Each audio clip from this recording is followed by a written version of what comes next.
Assalamualaikum warahmatullahi wabarakatuh. Perkenalkan, nama saya Gayfira Nur Fatimah dari kelas D, Prodi Manajemen dengan NPM 101200173. Saya akan membahas tentang Papua menjadi daerah nomor 1 dengan angka kemiskinan tertinggi di Indonesia. Rakyat miskin di Indonesia bertambah menjadi 2,76 juta jiwa selama pandemi COVID-19, sehingga jumlah kemiskinan menjadi 27,55 juta orang per September 2020.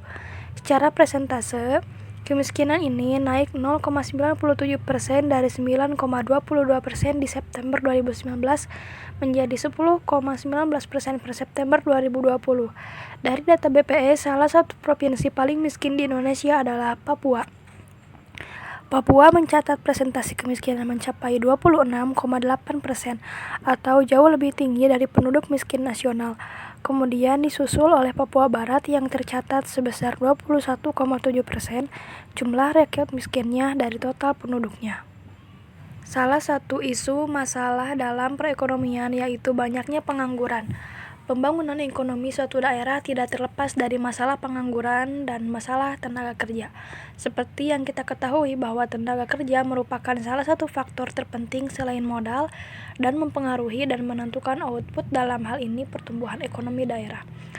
Isu pengangguran di Provinsi Papua dari tahun ke tahun terus memanas dan seringkali dipandang sebelah mata oleh pemerintah daerah karena mungkin dampak negatif dari pengangguran itu sendiri tidak terlalu besar seperti keadaan umumnya yang terjadi di kota-kota besar di Indonesia, katakanlah misalnya tindakan kriminalitas. Papua, satu kata yang mengingatkan kita pada satu provinsi paling timur di Negara Kesatuan Republik Indonesia. Provinsi yang memiliki sumber daya alam yang sangat melimpah di seluruh daratannya, provinsi yang kaya akan bahan tambang dan kecantikan panorama bawah lautnya yang sangat memukau, keindahan alam, kekayaan sumber daya alam, hutan yang lebat, masyarakat yang sangat ramah, dan masih menjunjung nilai-nilai budaya adalah salah satu daya tarik Papua dibandingkan dengan provinsi-provinsi lainnya di Indonesia. Namun sayang, dari begitu banyaknya kelebihan-kelebihan yang dimiliki oleh tanah yang kaya tersebut, terdapat berbagai masalah yang belum diselesaikan.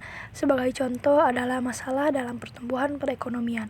Di saat semua daerah di Indonesia menikmati kesejahteraan, masyarakat Papua masih harus bekerja keras untuk mempertahankan hidup di tanah yang memiliki sumber daya yang sangat melimpah. Mereka masih berkutat dengan kehidupan mereka yang jauh dari kata berkecukupan. Ketidakadilan adalah satu kata yang tepat untuk mewakili perasaan warga Papua yang hidup di negeri ini. Banyak ketidakadilan yang dengan sangat jelas diperlihatkan oleh pemerintah dalam hal pembangunan daerah.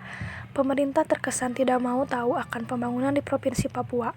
Ada banyak permasalahan yang dialami oleh warga Papua, diantaranya adalah kemiskinan, kesehatan, pembangunan infrastruktur, pendidikan, keterisolasian, dan pengangguran.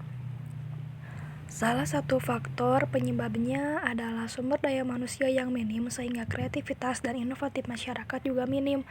Masyarakat hanya menunggu dan terus menunggu pekerjaan dari pemerintah atau bisa disebut menjadi PNS.